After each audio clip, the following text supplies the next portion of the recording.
সেদিন স্পেন থেকে এক ছেলে ফোন দিছে, কায়দা দিছে, কানতেছে, বাংলাদেশি ছেলে, স্পেনের থাকে, বলছে হুজুর 23 লক্ষ টাকা খরচ করে গেছি।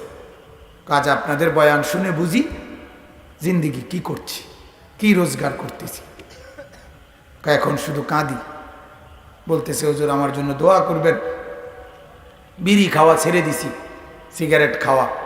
এখন যখনই সিগারেট খাবার কথা মনে হয় তখন মেসওয়াক আছে আমার কাছে, হুজুর আমি মেসওয়াক চাবাই অনেক। এই ছেলে আমার কানতে কানতে বলতেছে। আমি বললাম বাপ, তোমার এই এক কথা আমার জিন্দিগির সাধনা, আমার সফলতা। তুমি এতটুকু যে বলছো, আমি এতটুকুই পাইলাম আমার জীবনের মেহনতের বিনিময়। এমন কারো কথা, এটাই আমার জীবনের পাওয়া।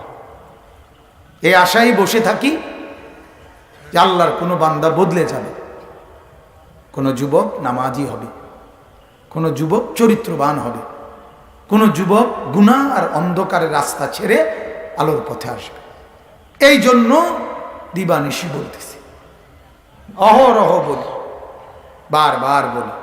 আল্লাহ তাআলা আমাদেরকে বলার, আপনাদেরকে শুনবার তৌফিক দান করুক। বলেন আমিন।